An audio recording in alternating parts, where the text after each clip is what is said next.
Good morning and welcome to Face the Nation. I'm John Dickerson. We begin with the Republicans. Donald Trump now has 80% of the delegates needed to win the nomination. Efforts to stop him seem to be fading. And we sat down with Ted Cruz earlier and asked him whether he thought it was time for Republicans to make their choice known, whether they're for Donald Trump or against him. I think it is a basic choice of what we believe. You know, one of the reasons this week that I announced Carly Fiorina as my vice presidential nominee is to provide a clear choice, a clear contrast to the voters. And I think there couldn't be a clearer choice between Carly and me on the one side, running on issues, running on substance, running on jobs and freedom and security and protecting the American people, versus Donald Trump and Hillary Clinton on the other side. And Donald and Hillary are really flip sides of the same coin. You know, Hillary has made millions of dollars selling power and influence in Washington. Donald has made billions buying politicians like Hillary Clinton. And I will say for Republicans, if we end up nominating, if we end up in the general election having two candidates on the ballot who are both big government, rich New York liberals, we will have profoundly failed this country. Both Donald Trump and Hillary Clinton agree they think Planned Parenthood is wonderful. They both support taxpayer funding for it. I disagree with them on that. They both supported Bill Clinton's law banning many of the most popular firearms in America. I disagree with Donald Trump and Hillary Clinton on that. Let me ask you then, Senator, if the choice is that clear and has been for some time, why have 10 million people voted for Donald Trump? That's many millions more than you. He's got 300 or so more delegates. I mean, were those people confused about the choice? Did they miss something? Well, listen, early on, Donald did well when there were 17 candidates because he unified his support. He has an impassioned minority behind him.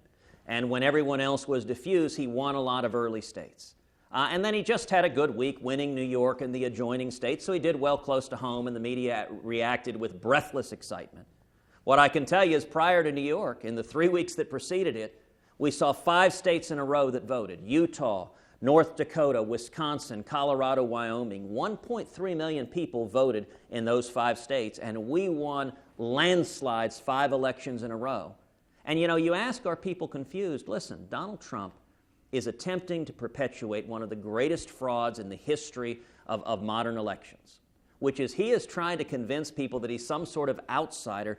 Donald is the essence of the Washington insider. He has been enmeshed in the corruption in Washington.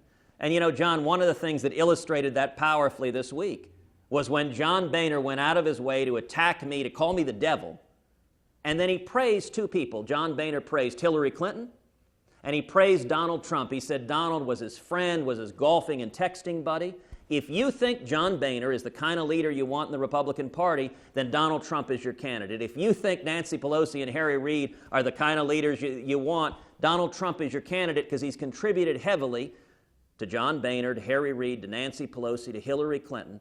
And in fact, you know, I saw Boehner's comments. I kind of wondered if Boehner was auditioning to be Donald Trump's vice president. You know, a Trump-Boehner ticket would really say the Washington cartel in all its force. One has been funding the cartel, the other has been giving in to Democrats for years, which is why Boehner lost his speakership. We need instead someone fighting for the people and not for Washington.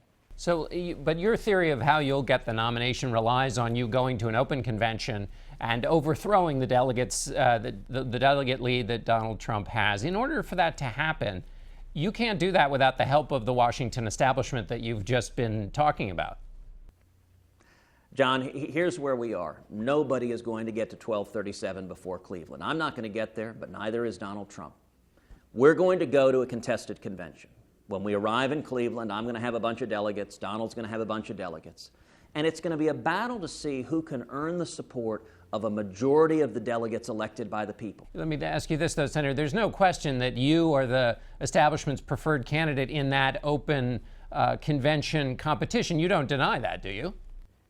Of course there's a question. John Boehner, the essence of the Washington establishment, but he's not the only called fellow. Me Lucifer in the flesh, and he said Donald Trump is his texting and golfing buddy. Listen, the Washington cartel, the lobbyists, Donald Trump's campaign is run by Washington lobbyists. His campaign manager is a 40-year Washington lobbyist. His lobbyist campaign manager went and told the heads of the RNC that Donald is just playing a role, that he doesn't believe any of this, that he's just saying what he thinks the voters want to hear, and he will be someone totally different. John, you've known me a little while now. I am the same person yesterday, today, and tomorrow as president. I'm going to do the exact same things I've promised to do. We're going to repeal Obamacare, pass a flat tax, lift the burdens on small businesses, bring back jobs and economic growth, bring manufacturing jobs back to this country. Donald changes as the wind blows because the only thing Donald is interested in is Donald, whatever makes him rich. And we've seen the bipartisan corruption of Hillary Clinton and Donald Trump and John Boehner, who sell out their principles. I think the American people want principled leaders who actually have a core set of beliefs. But if in Cleveland, your scenario were to go forward, the person who has millions more votes, that won't change. He will go to the convention, Donald Trump will, with millions more human being votes, real people, regular folks supporting him. And you are hoping to overthrow that with more delegates. In a situation where delegates over people, won't that lead to riots? No, it won't, although Donald may do everything he can to encourage riots. You know, overthrow is such a loaded spin word as to bring nothing but chuckles. You know, I can tell you the last contested convention we had in 1976, Ronald Reagan had 1 million more votes than Gerald Ford, but Gerald Ford got the votes of a majority of the delegates.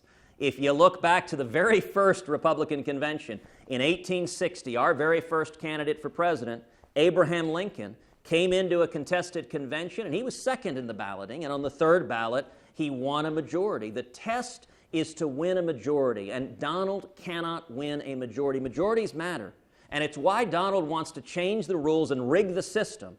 You know, I'll use a football analogy. If you're on the 30-yard line, it's not a touchdown. Donald right now is on the 30-yard line, and he wants everyone to say, hey, the game is over because, you know, I'm past the 50. So what? He cannot earn a majority.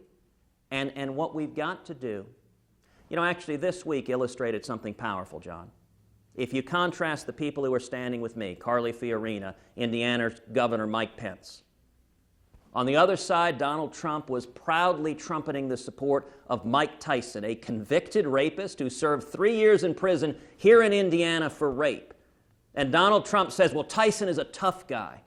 You know what, John? I don't think rapists are tough guys. I think rapists are weak. They're bullies and they're cowards. And Donald may be really proud of his support from a convicted rapist. I'm proud of the support of Carly Fiorina and Governor Mike Pence, and Republicans across this country are coming together saying, we don't need a bully. We don't need someone who yells and screams and insults. We need someone who understands how to bring jobs back to this country, how to defend the Constitution and Bill of Rights, and how to keep America safe from our enemies, especially radical Islamic terrorism. All right, Senator Cruz, we're going to have to leave it there. Thanks so much.